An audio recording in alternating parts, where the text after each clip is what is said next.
Sup, you beautiful bastards. Hope you've had a fantastic Tuesday. Welcome back to the Philip DeFranco Show. Buckle up, hit that like button, and let's just jump into it. And the first thing we're going to talk about today is some don't be stupid news. I try to keep my composure way more these days when I film these videos, but it is really not stopped, and if anything, it's worsened. I hate a lot of people a lot of the time. And today, that hate is directed towards people that have not just gender reveal parties, but who have taken it to this stupid extreme. And understand, I say extreme because there are people that do things like, they get a cake made and they cut into it and it's blue or pink or whatever. I don't care. But then there are other people that have taken it to this different level. And the reason I'm talking about gender reveal parties today isn't I just woke up and I was like, this random thing in my head. It's because on Saturday, there was a couple hosting a gender reveal party about 80 miles east of Los Angeles, and they decided they wanted to do their reveal with a smoke bomb. But when that smoke bomb ignited, it also ignited the extremely dry vegetation around it, which resulted in that couple and their family unsuccessfully trying to put that fire out with water bottles. It then began to quickly spread, and as of this morning, that fire has burned through roughly 10,000 acres. It is about 16% contained, so it is largely uncontrolled, but that number is up from 7% last night. It has also forced 21,000 people to evacuate their homes, and because of this incident, we've seen CAL FIRE reminding people that a lot of the state is under incredibly dry conditions and that it is fire season, with them also issuing a warning against these types of activities, saying those responsible for starting fires due to negligence or illegal activity can be held financially and criminally responsible. In fact, the people involved in this incident will likely face at least misdemeanor charges, but they could also face felony since the fire has now already spread to forest land. And one of the things that is troubling is that this is not an isolated incident. This very stupid, in my opinion, couple, they are not the Neil Armstrongs of this special kind of stupid. Back in 2017 in Arizona, there was a gender reveal party that actually caused 47,000 acres of land in the state to burn. And since then, this has gotten to such a very stupid place that we've seen the woman who has been credited with popularizing gender reveal parties, which I do want to note here, popularizing them in a sense of,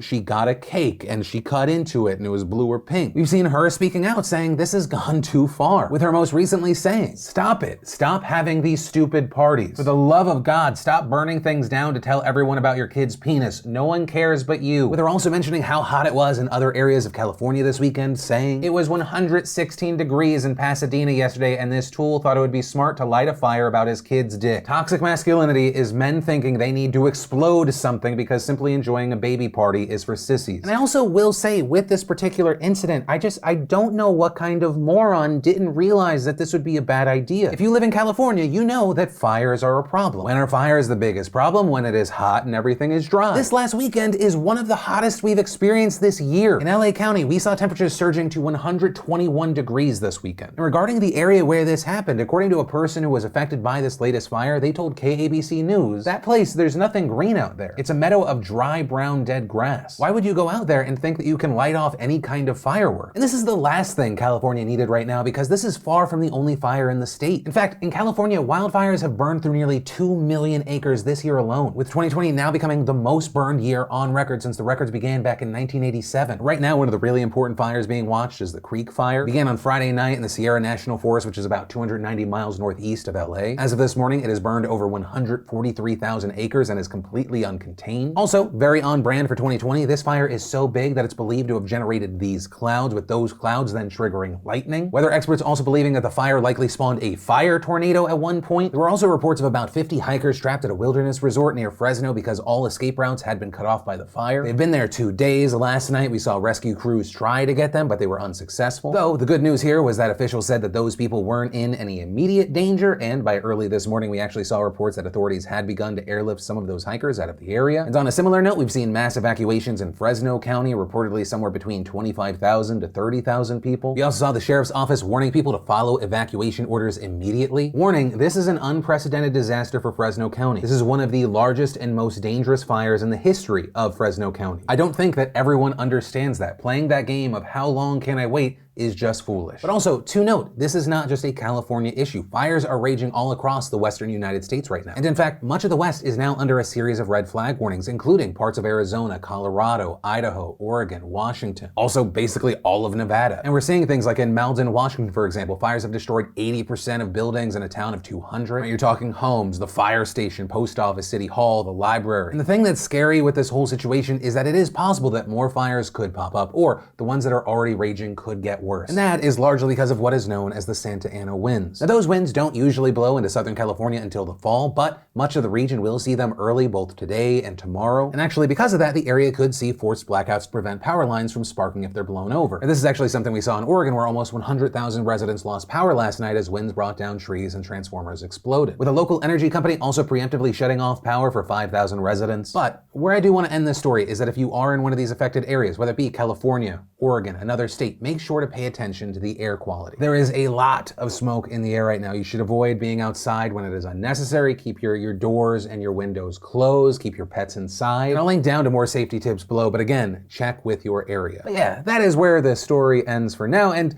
if I can just end on a final note. To end where we began, when it comes to these gender reveal parties, don't be stupid. Stupid? Mother Nature does not need your help in bitch slapping us. If you're gonna do one of these parties, maybe you do the reveal in a way that doesn't involve the word bomb, definitely nothing that involves pyrotechnics, or just let the doctor tell you, because not everything has to be a party that you share on Instagram. So there's that, and then of course for those affected by these fires, please be safe. And then also for everyone else, I'd love to know your thoughts with this story, whether it be the fires, the gender reveal part, or just your experience with what's been happening. But from that, I want to share some stuff I love today, and Today in Awesome brought to you by nordvpn.com/Phil. You know, over the past few months, I think it's safe to say we've all increased our internet usage, right? Whether you're working from home, you're shopping more online, you are watching literally everything on every streaming service possible. You know, with this increased usage or not, when you're online, you should be using a VPN, both for security and unlocking region-locked content. And basically, NordVPN makes that easy and affordable. Also, now in addition to that, they have great security tools like the NordPass Password Manager. With the NordPass, store your passwords in the cloud, access them on desktop, mobile, your favorite browser, all encrypted on your device and for your eyes only. So, to protect your devices, your password, stream content from anywhere, head on over to nordvpn.com/Phil and use code Phil to get 68% off a 2-year plan and an extra month for free. And the first bit of awesome is actually connected to one of the largest creators on this platform, Mr. Beast. You know, in the past he's given away money, cars, houses, but now, most recently, he gave someone an audience. This because he got 4 smaller YouTubers, he had them putting their hands on a box holding his diamond play button, slowly adding challenges, shenanigans, some would argue hijinks, and after 33 hours of continuously touching this play button, the creator named Zealous won. And so far, it appears that Mr. Beast fans have followed through. Before Mr. Beast's video came out on Saturday, Zealous had just about 50,000 subscribers. And as of recording this video, he has 1.77 million, with the latest video on his channel having over 5.7 million views, which is wild. And now it's just a question of, can he continue to build on that audience? But still, I mean, just getting that opportunity, it's amazing because it is life-changing. Then we got our first looks at season 2 of The Mandalorian, including, of course, yes, Baby Yoda. We got the honest trailer for Batman Mask of the Phantasm. And then the final bit of awesome is that tomorrow, a brand new episode of my podcast, A Conversation With, will be out, and my fantastic guest is Jacksepticeye. So check that out tomorrow around noon West Coast time on linkshole.com or youtube.com/ACW. And if you want to see the full versions of everything I just shared, maybe the secret link of the day, really anything at all, links as always are in the description down below. And then let's talk about big entertainment news. And there's actually a few things here. And where we're going to start here is with productions, because for months now, the entertainment industry has been intensely focused on how to safely restart productions amid the coronavirus pandemic. And we saw shutdowns and delays on a scale we have not seen before, but by July and August, we saw a handful of projects begin filming with strict quarantine procedures. Right, with things like, among other safety measures, limits to crew size, PPE requirements, regular testing schedules. And that actually appears to have been working well, since there have been very few reports of positive tests and no production halts due to outbreaks that we know of. That was until reports surfaced that Robert Pattinson had tested positive for the coronavirus in the United Kingdom just 2 days after resuming production for The Batman. Now, Warner Bros. Did not name Pattinson in their announcement last week, instead saying a member of the Batman production has tested positive for COVID-19 and is isolating in accordance with established protocols. Filming is temporarily paused, but we did see several outlets, including the New York Times and Vanity Fair, later citing sources that named Pattinson as the infected individual. And while right now there haven't been a lot of details about how he's doing or how he was exposed to the virus, I mean, this is a big deal. He's literally the star of the film, right? And so with seeing this happen, it brings up the question of, what does this delay mean for the industry? And here, you know, for part of the answer, we just look further at the filming of The Batman. A source familiar with UK filming protocols told Variety that anyone with a positive coronavirus test needs to quarantine for a minimum of 10 days. And after that, they can be cleared for work if following tests come back negative and they show no symptoms. Also, we've seen with other productions that they've required 2 negative tests and no COVID-19 symptoms for at least 72 hours. But also, on top of that, with this Batman situation, anyone who came within 6 feet of him for more than 15 minutes needs to isolate. And that is regardless of whether or not they test positive. So that could mean any number of actors, stunt performers, any other crew members that support him through the shoot. This, including the film's director director Matt Reeves, depending on how close he came to Pattinson during filming. And also, if any of those people test positive, that means more people have to quarantine. So if this becomes a bigger issue, it could be a bad look for the industry as a whole and impact future projects. Because now, more than ever, production houses need to convince talent and crew that filming can be done safely, and on top of that, they're dealing with insurers who don't want to be held liable for COVID-related delays. Right, we've seen some reports that more insurers are updating their wording to exclude COVID coverage in new policies. This because no insurer wants to be responsible for millions of dollars for overrun productions when the likelihood of that happening seems high. You know, since the Batman started filming before the pandemic, there is a chance that these insurance issues might not be a big problem for them. It's a bit unclear there, but still, it is a huge concern for new features hoping to get started. Also, as far as the Batman, there have been some rumors floating around that filming continued even after the positive test. Those rumors seemingly stemming from a Daily Mail report, but those claims have since been rejected by a source close to the filmmakers. According to Variety, crew members are still doing construction work on sets and props, but people who were in contact with Pattinson are quarantining and contact tracing was underway as of last week. All right, so all of that is big news in the entertainment world around production, but then we should also talk about the big news around releases. And specifically here, I'm talking about the release of the Mulan remake on Disney Plus and the massive wave of backlash we've seen since. So there is a lot going on here, but where we're going to start is with the outrage over the fact that this movie was partially filmed in Xinjiang, which is the region of China where over 1 million Uyghur Muslims have been detained and imprisoned in internment camps. Right, those camps, something that we've talked about numerous times in the past, is just massive human rights abuse. We've seen international governments, including the United States, speaking out against it, imposing sanctions as a result. Some of the people in these camps have been released, but countless have died. Also, according to reports, there's forced sterilization going on in the Xinjiang region, causing the birth rate to jump down. And as far as how China has defended themselves, they denied the accusation that these places are concentration camps, instead referring to them as a boarding school. But leaked documents and other reports paint a much more horrifying picture of what is happening there. And the thing is, not only did the filming for Mulan take place there, but in the special credits, Disney actually listed special thanks to groups in China. And those groups include several based in Xinjiang, including the Chinese Communist Party's publicity department there, which is essentially described as a propaganda commission, and another one of those credited groups was the Public Security Bureau in Turpan. Or as the Washington Post kind of summed up, Disney, in other words, worked with regions where genocide is occurring and thanked government departments that are helping to carry it out. Now, so far, the exact details about filming and Disney's partnership with the area have not been made exactly clear, but based on an Instagram post from director Nikki Caro in 2017, they were scouting locations for the project with her tagging an area of Xinjiang. Production also took place in 2018, which is the year that many reports indicate that the campaign against Uyghurs really ramped up and when the internment camps were built. But really, many efforts were well underway before then, which is why you had people like a researcher for Human Rights Watch tweeting, Disney should disclose the details about when Mulan was filmed in Xinjiang, what assistances it received from authorities, what agreements it had made with them in order to do the filming, and what kind of human rights due diligence it conducted before making the decision. Amnesty International also tweeting, Disney, can you show us your human rights due diligence report? But all that said, it wasn't the only reason that the movie received backlash over the weekend. Many had previously called for people to boycott Mulan because its lead actress Liu Yifei previously made comments in support of the Hong Kong police crackdown on pro-democracy protesters, with those calls for boycott reignited this weekend, also gaining traction after activist Agnes Chow was arrested, with supporters calling her the real Mulan. And so with all of that going on, you had people like Hong Kong student activist Joshua Wong tweeting, it just keeps getting worse. Now when you watch Mulan, not only are you turning a blind eye to police brutality and racial injustice due to what the lead actors stand for, you're also potentially complicit in the mass incarceration of Muslim Uyghurs. Boycott Mulan. Now, with all that said, as far as how effective these boycotts were, I mean, we don't know how many people have watched Mulan since it came out on Friday, but according to a report from Bloomberg, Disney Plus app downloads went up 68% this weekend, with consumer spending on Disney Plus going up 193%. So while we don't have anything definitive, it does seem like something big did happen for Disney Plus. Also, the movie's actually set to come out in China this weekend in theaters, so you've got many wondering how it's going to do there, especially because Disney has done a lot to get money from Chinese audiences. You know, the thing is, with Disney, them kind of jumping through hoops and catering to China, it's not anything new. In fact, it's something that we saw with the animated version of Mulan. Right? Disney was actually shut out at the time when Mulan was supposed to be released. It's because they distributed a film called Kundun, which glorified the Dalai Lama. And so Disney had to jump through a bunch of hoops, cater their film industry to China in a ton of ways, just to get it released there a year later. And now, all these years later, you have numerous examples of Disney kind of doing whatever it takes to appease China,